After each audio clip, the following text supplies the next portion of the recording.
what matters most to you.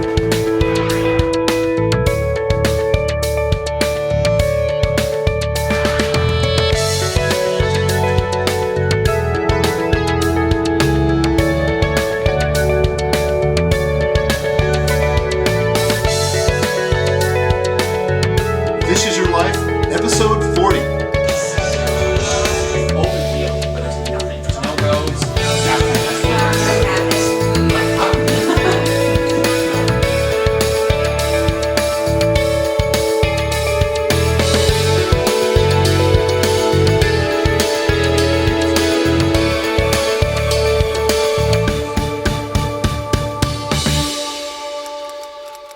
I've been in the publishing business my entire career. So I started while I was at college, and then I got involved in just loving books and seeing books made and communicating people's ideas. And really, I kind of considered myself for many years to be a kind of literary midwife, helping other authors give birth to their projects.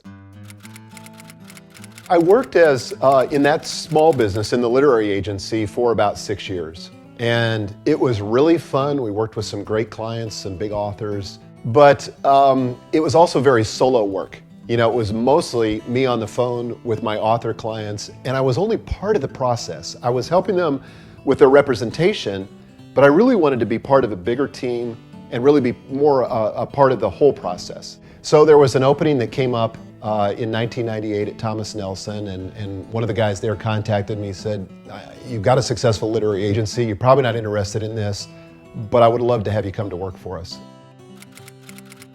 My predecessor at Thomas Nelson had been the CEO for 47 years.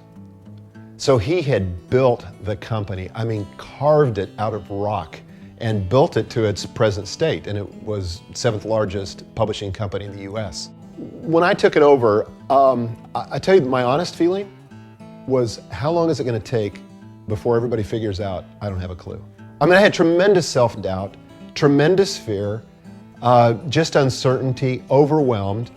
But every day I had to go to the office and, you know, on the one hand, trying to be authentic, but on the other hand, put on a game face, because nobody wants the CEO to admit he doesn't know what he's doing, right? So, you know, over time I gained more confidence, and, you know, I had some wonderful people that helped me and a great team. But I do tell people today, if you feel overwhelmed, if you feel fearful, if you feel like you're, you know, playing above your game, that's pretty normal. I think anytime you try to move outside of your comfort zone, that's going to happen. And the interesting things, the most interesting things in life happen just on the other side of your comfort zone. So I became the CEO in 2005, and I had about a year and a half running this publicly held company, and it was great. I mean, you know, I was on top of the world. I thought, you know, this isn't so hard. I mean, after I gained a little confidence, I thought, okay, I get this. This is pretty cool. I mean, I like my position. I like the amenities that it affords. I like the relationships I have. Then we hit a tsunami. And the first tsunami was the economic recession. And that happened to us really in the late fall of 2007. That would have been bad enough. That was the first wave. But the second wave was the digital revolution in the publishing industry. And Amazon introduced the Amazon Kindle, I think it was in November of 2007.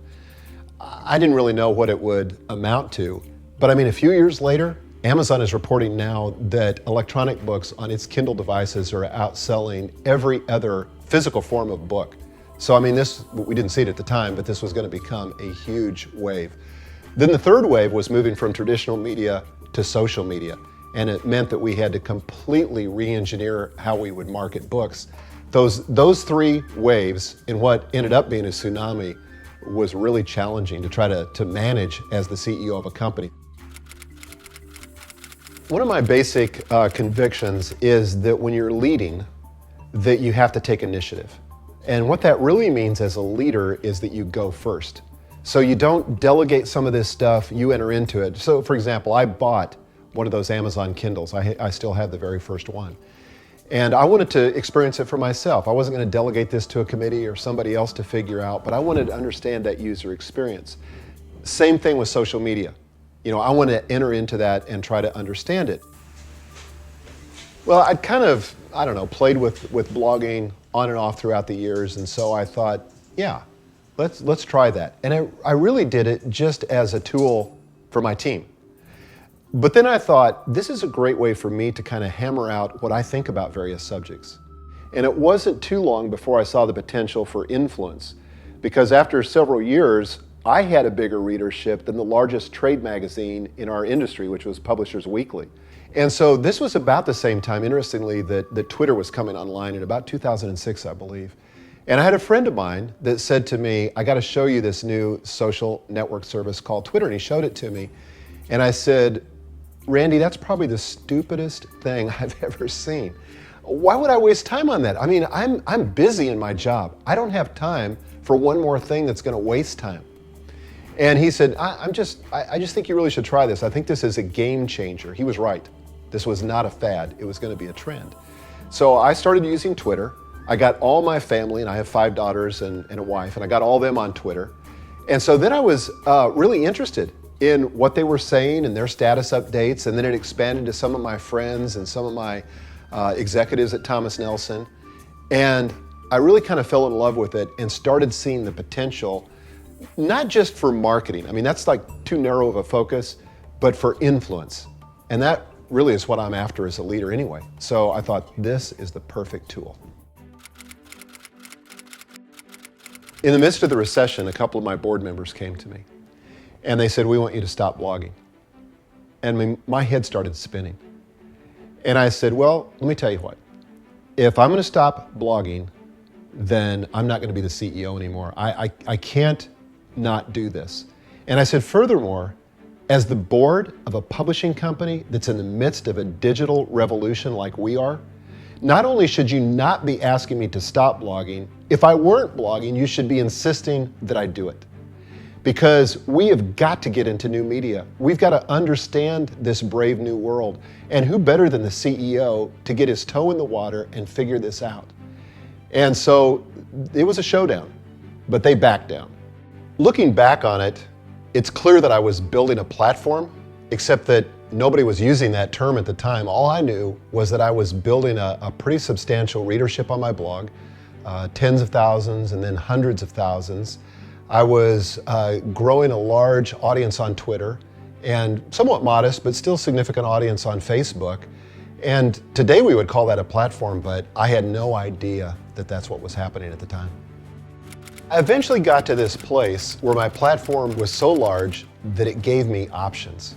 It made it possible for me to be able to step away from, frankly, a very well-paying job and something that I enjoyed, to do something that I always had a dream for, which was to write and to speak full-time. And that had really never been an option before. But a platform made that possible. In fact, I think that's the number one benefit that a platform gives to you is options. You don't have to step away from your full-time job. Lots of people love their jobs. I've met a few in my life. Not everybody, but it gives you that option. And so I was able to step away from that and do what I love. And I feel like I'm living the dream. It was a tough decision because it dawned on me that this was now possible. That if I really wanted to do what I'd always dreamed about doing, which was writing and speaking full-time, that now was the time. You know, I was still relatively young, still had my health, and now financially it was possible. I did have some doubts because I'd gone through that business failure before, and I really wondered if what I was going to do now or proposing to do was sustainable. I was a little bit ahead of the market. I certainly had the platform and I think the blog traffic, but I hadn't fully monetized it. I think I had a strategy and I thought that that would be possible, but there was definitely some risk involved. And that risk created certainly that nagging doubt in the back of my mind, wondering, you know, could I fail at this? Absolutely. But the truth is, anything you're doing, you can fail at. And so there's risk in anything. You have to understand what a platform was originally. And a platform was simply the thing that you stood on to get your head above the crowd so that your voice could be heard. Then it got a little more elaborate. People started building wooden stages, and then today we have these giant stages like rock bands perform on, where you got banks of speakers and lights and smoke and all the rest. But that's really not how I'm using the term today. When I talk about a platform, I'm talking about your prospects, your customers, your fans, your followers. It's any of the people in what Seth Godin calls your tribe that have given you permission to speak into their lives, and they follow you. You know, they've allowed you to be their leader in some specific area. You know, the truth is celebrities don't really need a platform. They've either been given a platform or they've created a platform by virtue of their talent. It's all the rest of us that need to build a platform and need to be intentional about it, because we have things that we care about, whether it's a business or a service or a product or a brand or a cause. We want to get the word out, but we've got to have a way to do it. And I often say that content is king, but platform has become queen, and you can't succeed without both. You know, really a platform is anybody with something to say or to sell. Whether you've got a product, a service, a cause, I don't care what it is. If you're trying to get heard in this very noisy world and get attention, you must, absolutely must have a platform. The best time to build a platform would have been about 8 years ago. You know, it's kind of like planting a tree. When's the best time to plant a tree? Probably 20 years ago. But the second best time is now. Same thing with a platform. In fact, it's easier than it's ever been. Now, I'm not saying it's easy, but I'm saying it's easier than it's ever been, mostly because of technology. Your audience is online, whether you realize it or not. And if you're going to connect with them, you've got to go where they are. And there's just a plethora of tools that have been developed in the last several years that make it possible. Again, it's not easy, but it's easier than it's ever been. I think the biggest thing that a platform has enabled me to do is to extend my influence, to leverage my influence. And that may not sound important to a lot of people, but I know many more people, they want to do that. They, again, feel like they've got something they're passionate about that they want to share with the world.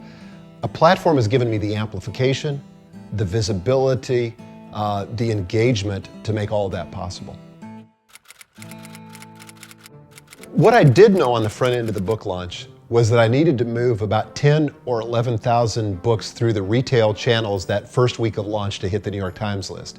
Nobody really knows how that list works, but that's kind of a good rule of thumb for the time of year that my book was releasing. Did I know that I could do that? No. I was hoping.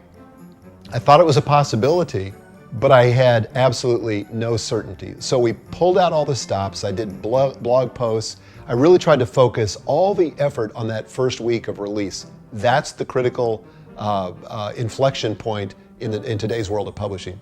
Honestly, my platform was everything in becoming a New York Times bestseller. We hired a publicity company and they got me some publicity. I was interviewed by some newspapers and on some radio shows. But you know, whether or not that caused a sale, I don't know. You couldn't directly point to it. What I know is that we had 10,000 people buy the book online through my website, all of which was directed to retail, and we could track that. So that was a huge shift from how publishing used to work. But my platform made that possible. Never before had I had that luxury, but this was an enormous benefit of having a platform. Oftentimes people assume that just because I was the CEO of a large company, that contributed to my platform and I kind of had an unfair advantage. Honestly, I think I had an unfair disadvantage. I mean, how many CEOs do you read? Nobody reads CEOs because CEOs are boring. You know, if they're going to talk, they're going to give you the corporate spin. You know, it's just kind of this, it's like processed food. You know, it may taste good, but it has no nourishment. And so I felt like that's how people regarded my platform. I had to work twice as hard as the average person to overcome that and actually get an audience. You know, I started out blogging with almost no audience. After my first year, I looked at my statistics on Google Analytics and I had an average monthly visitor count, these are unique visitors, of 100 a month. Now that includes my screen refreshes, my mom checking on me to make sure I wasn't embarrassing the family. You know, there was almost no traffic. The good news is it doubled the next year. So now I've got about 220, I think, people that were coming in every month. And then it got up to about 400, so it's doubling every year, but it's not that interesting. It took me 4 years to break 1,000 readers a month. And then in that 5th year, it went to 20,000 readers a month, which was really what I would term the inflection point looking back on it, because it's grown unbelievably since then. I tell people, don't get discouraged.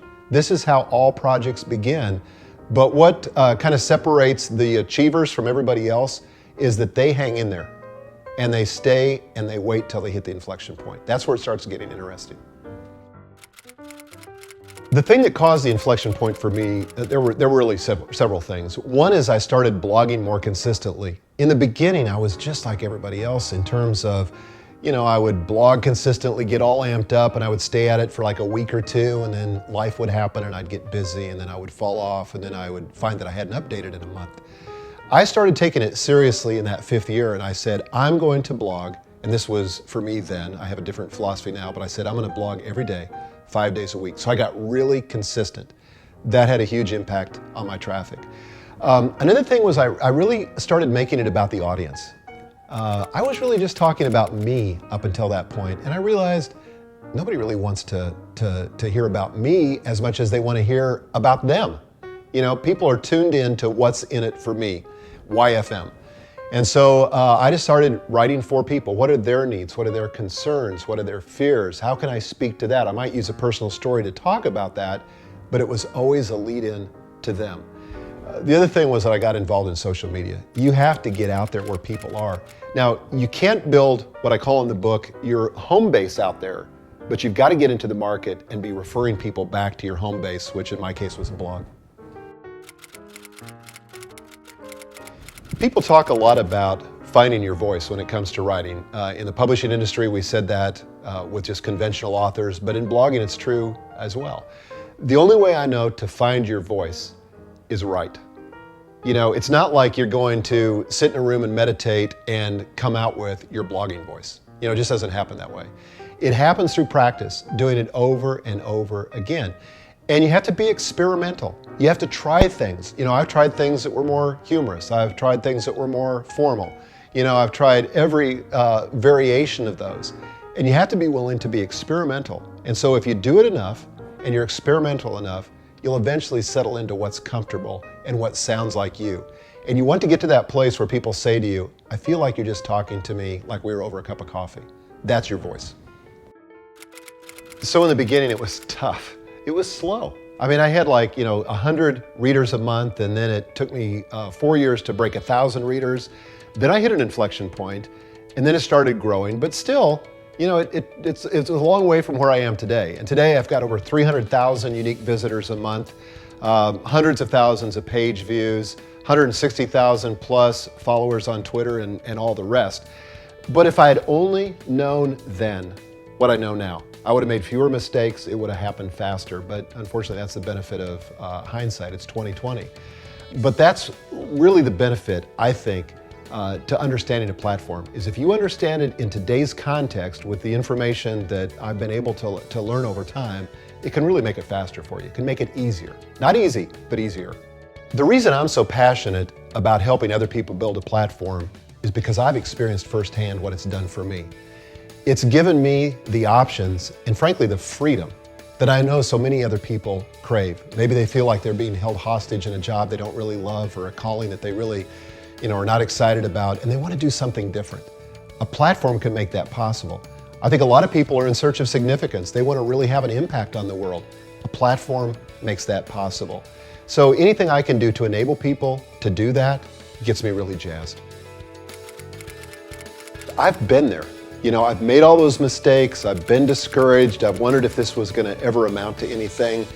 The first mistake I made, and every time I think about this, it makes me cringe. I cannot believe this was so dumb, so easily addressed. So I feel a sense of empathy, but I also just want to say, please don't quit. You're so close, you're closer than you think, and it really wouldn't take many tweaks to get it from where you are to where it could be. You just got to hang in there. If you've enjoyed this video, I would love to hear from you. Please leave a comment and especially give me the subject area that you're trying to build your platform around. I'd find that fascinating. Also, if you know of anyone that you think could benefit from this video series, please feel free to share it with them, whether it's with Twitter or Facebook or just even good old-fashioned email. Thanks.